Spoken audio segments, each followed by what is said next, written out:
You've written a book. I have, yes. Congratulations. Thank you. How does it feel to be here, launching your own book that you wrote? I don't know, it's a new feeling. I keep saying, oh, I have to go to the film festival. I don't realize it's a literary festival. I say, oh, I hope the viewers will enjoy it, and they're actually readers, not viewers. So I'm getting used to a new language now, but it's very exciting. And thank you all for coming and for being here today. It's a special moment. My whole family is here. Thank you for being here. This book wouldn't have existed if it wasn't for the more famous members of my family. Could you please have a round of applause for Soha Ali Khan, ladies and gentlemen? All right, so I'm going to ask you a couple of questions just to get to know a little bit more about how you feel about your book. The first question I want to ask you was, why did you decide to write this book at this very young age? Thank you. She's very young, Moderately young. Moderately young. Everything she has is moderate. I actually didn't decide to write the book at all. I have to say that Penguin, my publishers, came to me and they said, would you be interested? We know you like to read a lot. And I didn't quite make the connection because I was like, well, yes, I do like reading, but that doesn't mean that I know how to write a book. And they said, oh, well, you've been to Oxford, so presumably you can string a sentence together. And I said, yes, I have written a couple of columns before and essays, but to write 40, 50,000 words is a huge task. And what I said was, let me write an introduction. I would like it to be non-fiction because I honestly don't have the imagination for creative fiction. And I felt that maybe there's certain things about my life that I could draw from that might be humorous.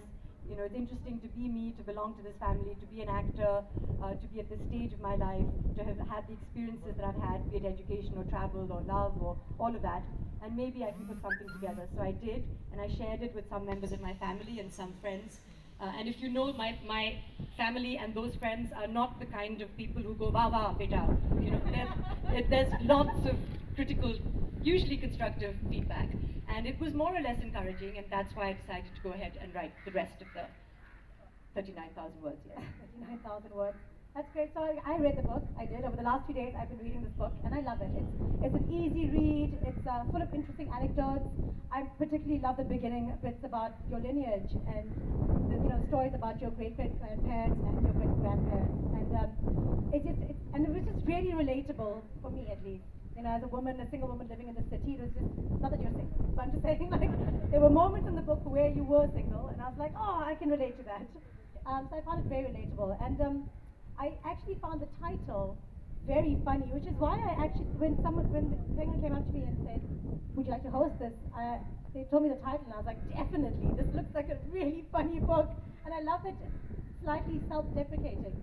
Why did you choose to? You know, actually, I thought of the title first, and then I had to put the book together to reflect the title. And I like the way certain words sound, and I like the word peril. I don't know why, but I like the sound of it. And it can be somewhat perilous, being me. It's a place where sometimes you're struggling to exist, especially as an actor in a city like this, and in a family like that belong to a family like this. Are you crying because of the wind? Are you feeling emotional moment? Yes. So I just thought, and I thought moderately famous is also interesting. It came to me because there's a certain national newspaper that which always amused me, and it's from 1 to 50, and actresses are rated from just actresses, actors as well, and female actors like myself. And I've seen, I think my personal best was 15. I don't know what I did that month. Well, yeah, and then that deserves a round of applause. Yeah, personal best on that. And then of course I was 49, hanging on for a while, and then I was kicked out as well for a few months, and I was like, oh no, I'm not there at all. And I thought it would be, it's funny to laugh at yourself before anyone else does. You must laugh at yourself first. And then the book just fell into place after that. No, it's great. I mean, there were so many moments in the book where you were making fun of yourself, and I thoroughly enjoyed that. And I was like, well done. Like, there's a lot of guts to kind of, it takes a lot of guts to write a book where you're just so open about your life. Like, there was a lot of stuff in that book where I was like, oh, I can't believe she wrote this. And especially someone like, what parts? I think that's what I'm happens. going to let them decide. That's a book. The point is I do a lot of my writing at night, at 2 in the morning when the whole house goes to sleep. and that's when you're alone, in bed with your laptop, and you often write things forgetting that other people are going to read it. And then you forget about it, and you move on, and you hand it in to your publishers, and then the book is out. No, but I mean, nothing serious, guys. We'll read the book and find out. But I was just very impressed because, especially someone from your industry, where you guys, stars are very PR controlled and very image driven, and you allowed yourself to be vulnerable. You came out and you told us your story, and I genuinely really appreciated that. I was like, well done, Soha. And I was telling you earlier, I closed the book, and I was like, oh, Soha's a really cool girl. She's really cool. I dig her. And just so many things about your life that no one would ever have known otherwise. No, actually, some of my very close friends also told me that they, only after reading the book, have they got to know me in a way that they haven't, even having known me for 10 years. So I do think that I have given of myself. I'm generally quite a reserved person. You can chat with me for 4 hours and then go away and still not know much about me. And so I made an effort, and I do have to say, my mother also, who's sitting here in the front row, did say that you should be honest, and you should, I think as readers, they want to learn a little bit about you. If they're being kind enough to buy your book, you must tell them a few things, but also strike the right balance between giving away too much, and also when it comes to humor like this, you shouldn't be too hard on yourself and too self-deprecating, but also you should be able to laugh at yourself in the right spirit. Right. I should take those tips for my stand-up comedy. I'm going to ask you one last question before we call on your family. What do you want people to take away from this book? Like you told us why you wrote it. What do you want people, when they go away, what do you want them to kind of I just want them to go, I want them to take away the book when they go. That's it. Just that, just take away the book. I get 10%. Great. That's awesome. Ladies and gentlemen, Soha Ali Khan, please give a round of applause. Alright, sorry, so I'm going to be calling out the family members of yours, and they are going to share a read from your book, some excerpts from your book. You excited? You have no idea what they're going to say, right? I have no idea. Lovely. So on stage first, could we please have your husband, Kunal Khemu, ladies and gentlemen. Woo! My face is on it. Hi Kunal. Hi. You did a whole last page is dedicated to thanking you, by the Yes. way. You had a lot to do with this book, apparently. That's the consolation prize for sitting up at night and hearing it again and again. No, but I'm very happy she wrote this book because, like she mentioned earlier, when she said that, I've been asked to write a book, and I was like, great, because the first thing I knew, it wasn't going to be fiction because she can't string a story together. I mean, she's very good at words, but she lacks a little bit of imagination. So I was like, oh, are you writing fiction? So she's like, no. And I said, okay, so try it, you might enjoy it. And she wrote a chapter, and when I read it, for selfish reasons, I was like, I didn't know this about her. So I was like, why did you write this book? Because I'm kind of learning so many things about you that you didn't know. Because earlier she would always be like, it wasn't interesting, I don't remember. But now she was forced to do that. So I was very intrigued and interested to know. But then later I found out that they were rewrites, and I had to read those again. And it's amazing that she was also pregnant during when she was writing this book. Yeah. So she was also a bit hormonal, so I couldn't refuse when asked one too many times. And I've seen that over the years in every relationship, and today I know this because I just realized it last week. There's this amazing statement that is used, do you want to do this? So it would start like in the earlier phase of the relationship with like, do you want to pick me up and take me out for dinner? I was like, yes. And then it came to, do you want to turn the lights off? And I'm like, do I want to? Okay. Now recently it's like, do you want to check on the baby? Do you want to do this? So you realize that do is just there. It's actually you want to. You just don't know it. So yes, do I want to talk about this? Yes. Yes, you do. I really do. But it's Yeah, ladies and gentlemen, please look out for Kunal Khemu's next book, The Perils of Being Married to Soha Ali Khan. I think it'll be called Do You Want To? Do you want to? Question mark, exclamation mark. But no, so Yeah. okay, I don't even know if there was a question, but I'm No, sorry. no, Sorry. no, there was. What- Was it? But it felt like an asked question. I just forgot. We'll answer it. Okay, what I want to ask you was, there's a whole chapter dedicated to you in this book, and there's a great story about how you guys met, and would you like to share a little bit, without You know, giving away too much? Actually, Wait, what she's is put it really well. Let me just find that and read those paragraphs for you. There you go. Life, as John Lennon famously sang in Beautiful Boy is what happens when you're busy making other plans. It was the spring of 2008 and I had signed a film called Dhoondte Reh Jaoge opposite a young talented actor. Yes, we take a pause now. We relish it and now move on. The director wanted us to meet at Taj Land's End in Bandra for a script reading. They were already seated at the table at the coffee shop when I got there. The director and a well-built boy in straight-fit jeans, half-sleeved white shirt, and barely contained his training biceps, You're making this up. which have disappeared. Boots and a belt with a horseshoe bronze buckle. His eyes were hidden behind heavily tinted sunglasses, and his hair was a dark mop of unruly curls. My first impression, this was in the gym. What will we talk about apart from protein shakes? And that survived well into the shooting of the film because over the course of Mumbai's schedule, Kunal must have spoken a total of 15 words to me. Far from exchanging numbers, we seemed to steer clear of each other except for when we were in position for a two-shot and there was an issue with the lighting or camera. Below are the longest conversations during these 2 months. Conversation 1, me. That's all. So, what do you like to do in your spare time? Kunal, not a lot. I like to watch films. Me. Do you go out a lot? Kunal. No, I like to watch films alone. End of conversation.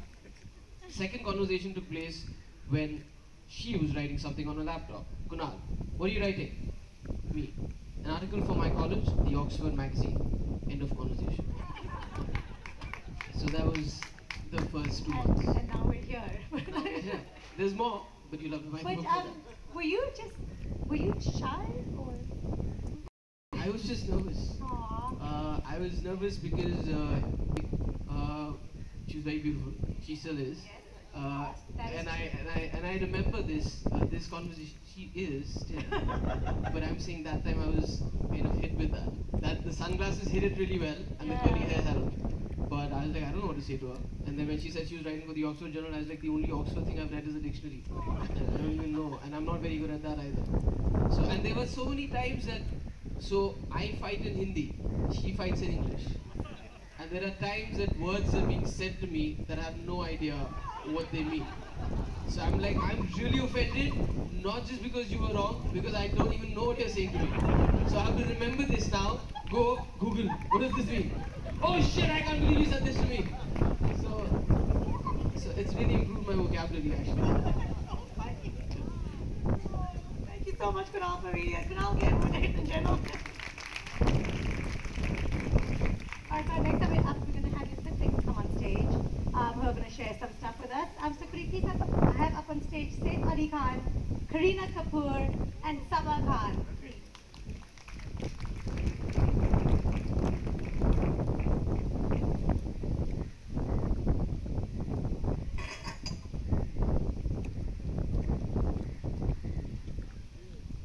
Hi, good evening, guys.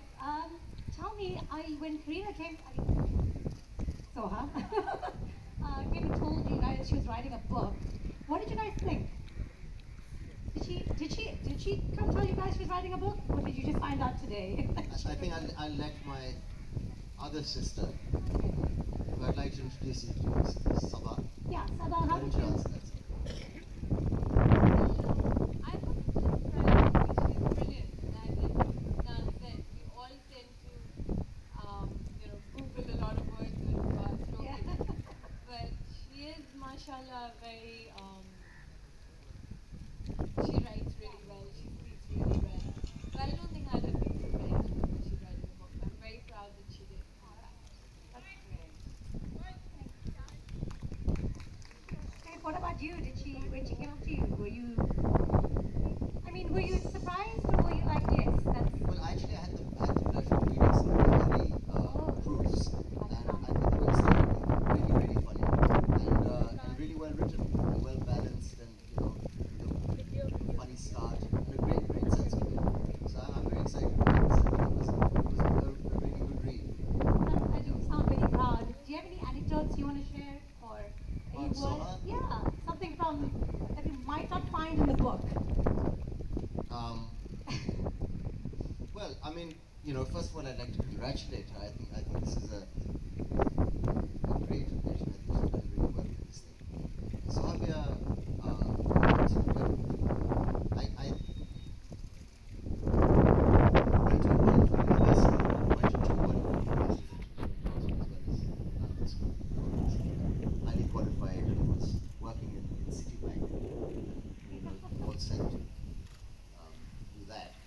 came to stay with me for a summer and quit her job and join movies.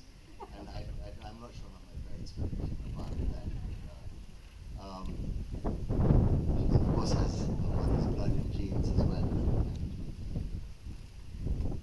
And was drawn to this profession. There was a time, you know, that she's misleading. She seems quiet and very, very sweet and polite, which she is. She's a source of strength for us, and I'm very happy she lives in the same city. She had gone out to dinner once. It was before she came over here. He doesn't mind me saying this, but it was kind of a date. He was a really wealthy guy, and he was a big industrialist, and everyone was kind of wondering how this was going to work out. And he was talking to Soha, and Soha was really I don't know if she was insane. Alright. No, in the sense that, you know, just went out to be polite. Anyway, she's out at this dinner, and her friend messages her and says, you know, how's it going? And she replies, you know, he's really boring. And she sends the message to the guy she's having dinner with. And now this is Soha. She doesn't skip a beat. She says to the guy, excuse me, can I borrow your phone, please? He takes it, deletes it, gives it back, and carries it. My sister. So, you know, I've known her for a very long time. I'm very happy she's on my side. And look, this is a very, you want me to read some of this book? Yes. Out? Yeah. There's a chapter about you guys.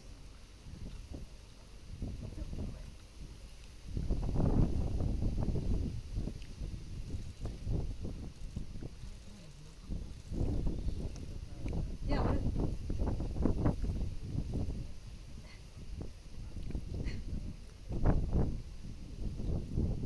It's a chapter called Safina. It's a chapter called All Roads Lead to Safina. All right.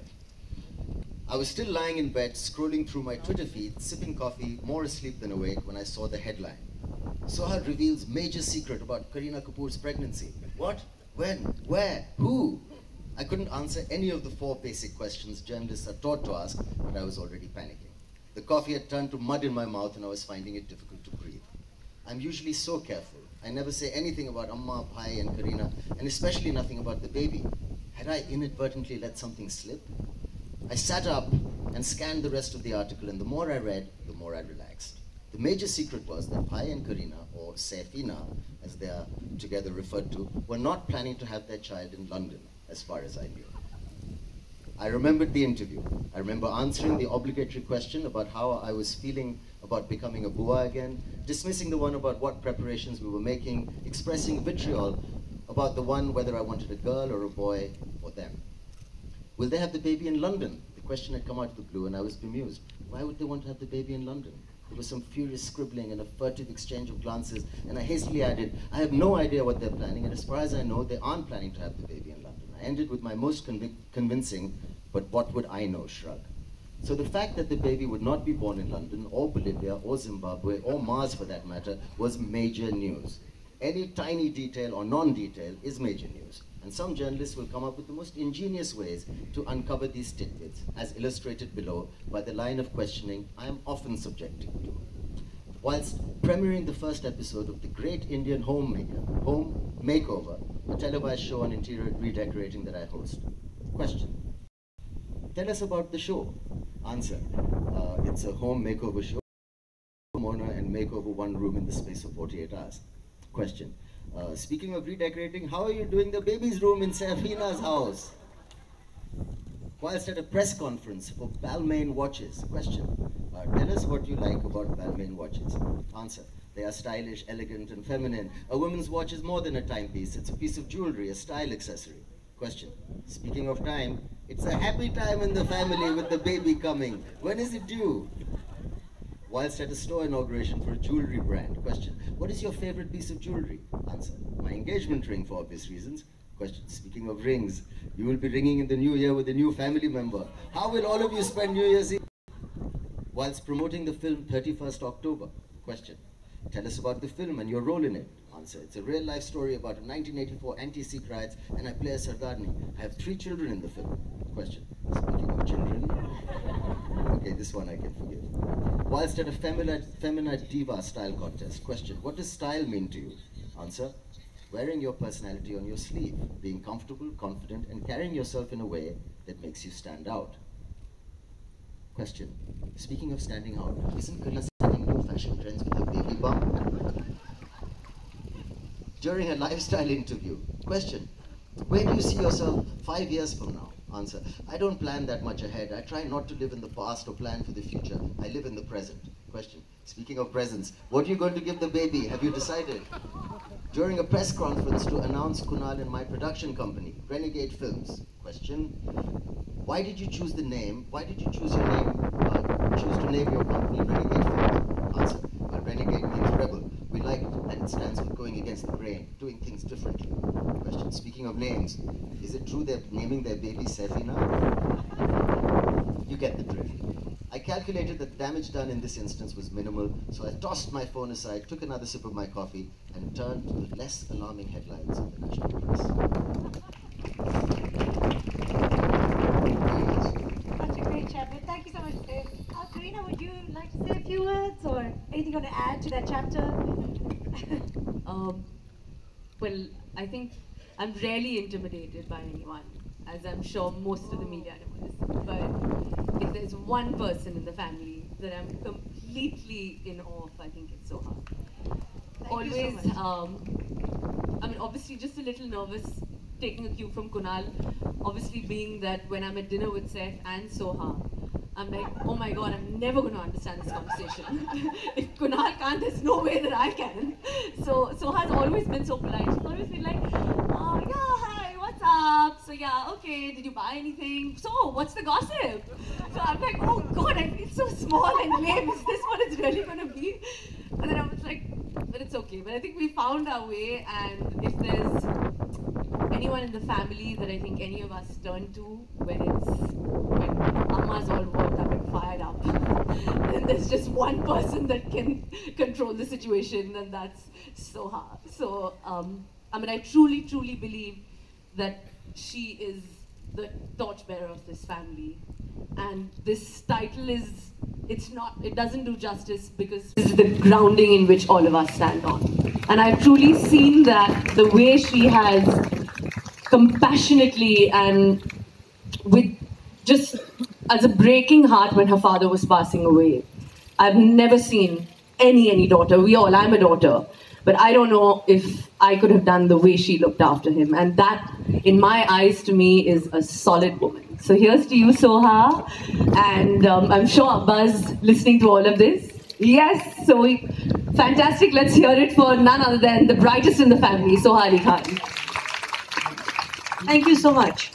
Okay, that was really sweet. And it's just so nice. You guys clearly seemed really, really proud of Soha. And yeah. And also, just so you guys know, like, the book is an easy read. I know people talk about how she uses big words. I understood everything in the book, so don't be scared. Don't let them scare you off. It's lovely. I'd like to now call your mom on stage. Would you like tissues on? Okay, fine, thank you. Really hard wind. Like, could we please have Shamra ji on stage? Give a round of applause, ladies and gentlemen.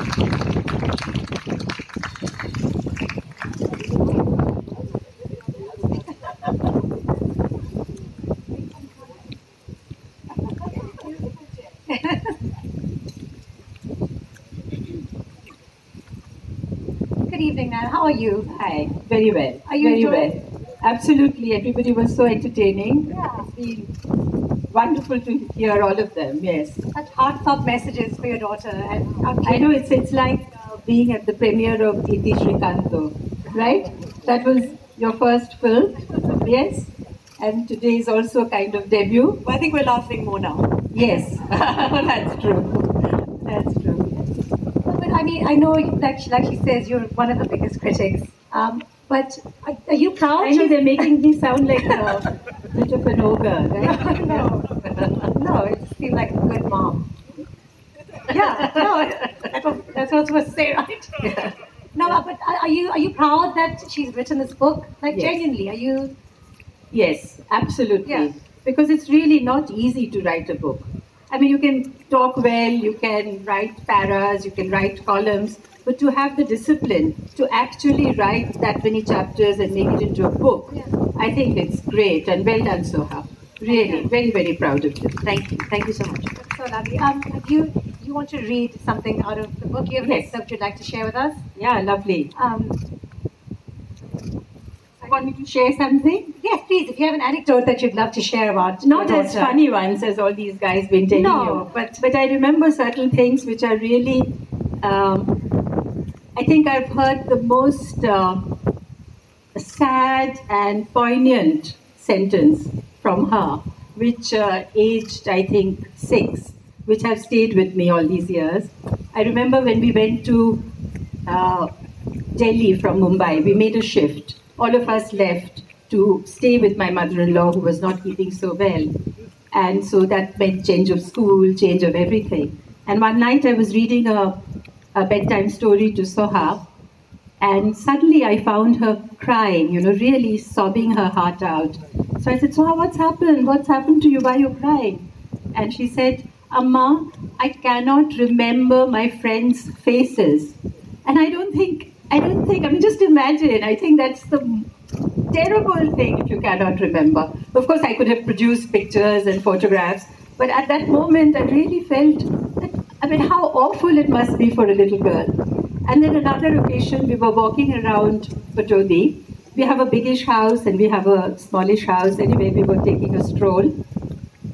And suddenly, Sohabia says, Amma, who is Bhai going to marry?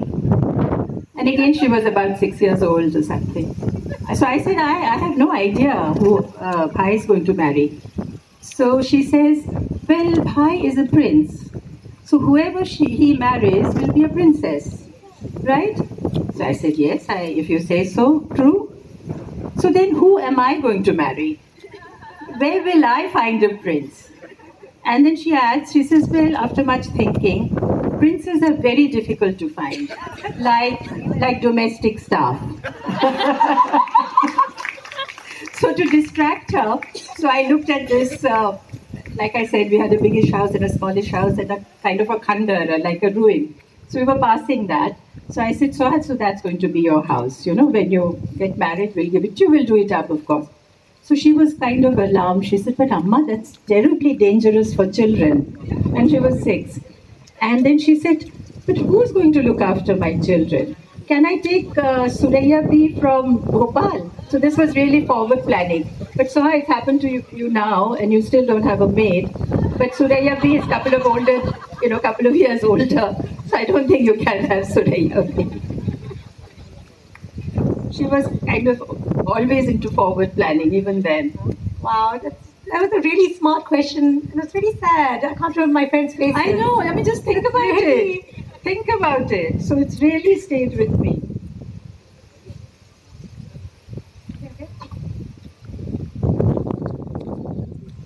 Okay, so I'll read something. Actually, I wanted to read the whole book, but I was told that I can't. Yeah, there is a time limit. So this is talking about her entrepreneurship. At the age of 9, I discovered money, and I couldn't get enough of it. I became an entrepreneur. First, I sold cosmetics to the staff, ideal customers who couldn't say no to me. I gathered up all the usual makeup my mother had tossed into the... Inevitably, there was rioting in the ranks, and news of my greedy exploits reached my mother's horrified ears.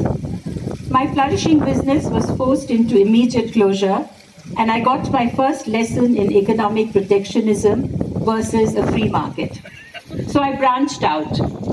I packed a small suitcase with plastic syringes, some small towels, a box of band-aids, and a fistful of mints, and went around the house. I was even on piano lessons. I